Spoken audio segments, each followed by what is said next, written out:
The relationship with money is, of course, built on lack. And so when they don't have it, they feel bad. And what they're really saying is, my outer environment, my reality is actually controlling the way I feel and the way I think. So, Louis, why are you in a good mood today? Things are going good. Why are you in a bad mood? Things are going bad today. So this unconscious program of victimization is saying that we're allowing our environment to influence the way we feel and the way we think. Isn't that what victimization is? And the stronger the emotion we have to our lack, the more we put our attention on the fact that we don't have it, right? Yes. And so then the person has forgotten that they're creating reality, because what they're creating is lack. And they're creating more of it. And then they try harder, and they force harder, and they control more. And they're more exhausted, and their body's tired. And they're breaking down, and, right. So the experiment then is, let's try it another way. Let's create from the field instead of from matter. Get a coherent heart, get a coherent brain, relax in the heart, and energy moves right into the brain. We've measured this 1,000 times. And all of a sudden, the person moves into these beautiful, elegant brainwave states where they're super creative, right? So the longer you're conscious of that energy, the more you draw that future to you. So then, what does the synchronicity mean? It means whatever you're doing inside of you is producing that effect outside of you. Pay attention to what you did. Keep and do it again. Yeah. So generate a little bit more abundance. Just do it for an experiment. Now, when the synchronicity happens, do you think you feel suffering, or do you think you feel a little excitement? You feel inspired, right? So then that synchronicity is saying, use this energy, use this feeling. It should be easier for you to feel this now, and go back and do it again. Keep the experiment going.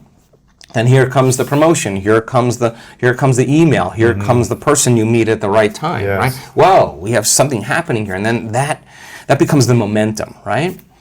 So then we generate abundance. That's how we do it. And the relationship... It doesn't just happen by accident. We generate it. We generate abundance, right? So then if you have an hour meditation where you're tuning into your abundant future, but then you're spending the other 15 hours a day in lack, don't expect anything to change. You defaulted. You're back to the old energy. And if you say it's that person or that circumstance or that bank account, I'm going to say you're back to the unconscious program of being a victim, right? So then let's go a step further.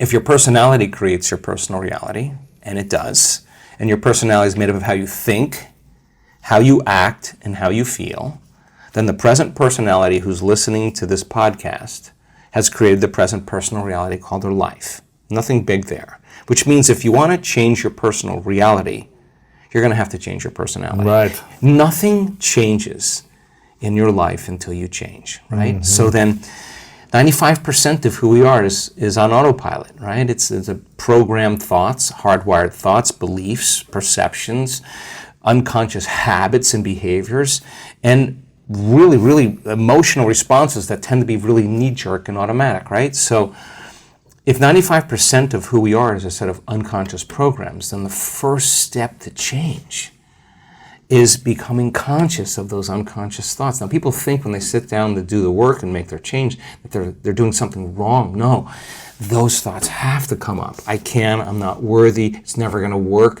But the person who's truly persevering towards their abundance realizes just because they have that thought doesn't mean it's true. They're curious on what's on the other side of that thought. Well, that's just a thought, right? And nerve cells that no longer fire together no longer wire together. So you keep moving past that thought, it has less and less power over you, right? Now you have power over it, or better yet, you're using your brain in the proper way instead of being a victim to your brain, right? If you complain about money, if you judge people who have it, if you rush when you're in lack, if you cheat when you don't have what you need, an abundant person doesn't do that. You got to look at that and say, I got to break these habits. Yes. Oh my God, if I truly want to be abundant, I can't act this way. Now here's the big one. If I truly want to be a new personality that's in a new personal reality, I can't take lack with me.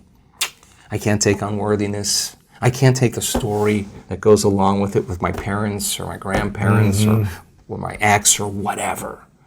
That story has to end, right? I mean, if not now, when, right? How do people end those stories? Well, of course. Well, how many times do we have to forget until we stop forgetting and start remembering? Right. That's the game, right? That's the game called change. How many times do we have to go unconscious and default to that old personality when we catch ourselves? and stop doing that and get conscious. That's the moment of change. So the problem is that most people wake up in the morning and they think, let me think of my problems, right? The brain is a record of the past, right? So they think about their problems. They don't have enough money, and those problems are usually connected to certain people at certain places with certain objects and certain things. What didn't work out, or who screwed me over. Or so the moment they wake up, the moment they remember those problems, they're thinking in the past. So now they're firing and wiring the memory. They're keeping the memory of the past alive in their mind. The problem is, every one of those memories has an emotion associated with it because we've experienced it. So when they feel the lack, when they feel the unhappiness, when they feel the anxiety, now the body's in the past. Thoughts being the language of the brain, feelings being the language of the body, how we think and how we feel creates our state of being. But the conditioning process starts because conditioning only needs a thought and a feeling, a memory or an image and an emotion, and a stimulus and a response, and you're conditioning your body to become the mind of that emotion. And now the memory's not in the brain. Now the memory's buried subconsciously in the body, and the body becomes the mind of that emotion. So the body is living in lack, and it's believing. The body is that through the nervous system, or is that through neurochemical, the cells, everything? So the body's so objective that it does not know the difference between the real life experience that's creating the lack and the emotion that you're creating by thought alone called lack. The body's believing it's living the same past experience every day. Why? Because the end product of an experience is an emotion. Well, if your life is changing, but you're still feeling lack, don't expect anything that you won't even see it. You'll walk right past it. You're viewing your life through the lens of the past.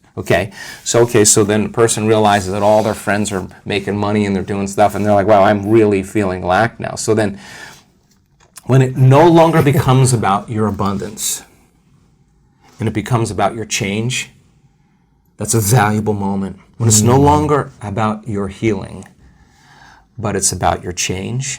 I paid attention to a lot of people in the last couple of years tell their story. The people who heal in this work from cancers and all kinds of chronic health conditions and Parkinson's and strokes and paralysis and all kinds of things, rare genetic disorders. It never was about, when they've really got in the game, it was never about their healing. It was about, what do I need to change in order to heal? When the game goes like that, so then the person who's feeling lack, on some level or another, it's not just in the mind, it's in the body, right? So let me hear you say that again. When someone's looking for abundance, it's never about the abundance, it's about the change they need to make for healing? No, I'm using healing as an example, but let's use abundance as an example. When you understand that you cannot get abundant, when it's no longer about the game called abundance, it's about the game called change. What do I need to change? The more I change, the more I'll be abundant. Yes. So then it's no longer about, how come it hasn't happened? That's the old personality, separate from the experience, still in lack, asking that question. Which is creating your current reality. Which is reaffirming it, because that's the lens you're perceiving it through. So we should be focusing more on what we need to change every moment as opposed to the abundance or the healing. Well, the word meditation means to become familiar with. Sit with yourself long enough and not turn on your cell phone, not scroll through your social media, and do no TikTok, no emails, none of that stuff. Don't just sit and close your eyes and watch the thoughts that come up. That's the exact reason why you're not abundant. Watch what you want to do when you're feeling lack, to take away the lack, and there's always something you would do to take it away. But sit with the lack and be curious on what's on the other side of it, right? Because the body's programmed into lack now subconsciously, right? So the emotion of lack drives our thoughts and drives our behaviors. So it makes sense then that if an emotion is a record of the past, then we're doing things habitually from the past. We're thinking in the past, right? So lower the volume to the emotion every time you notice lack comes up. And just like breaking any addiction, there's going to be cravings, right? So the body's going, hey, Lewis, it's been about 2 hours since You're so used to doing this Yeah, thing. you've been thinking lacking thoughts about 150,000 times a day, and you're just going to stop now. The body's going to start influencing the mind and saying, Yes. it's not going to work, you're a loser, it didn't work before, it's too hard, everybody else. That's why it's so hard for people to like lose weight or get in shape, Same- because you it's might this- try it for a few days and then the cravings, or I'm tired and I want to go default back into the old Right, personality. because why? Because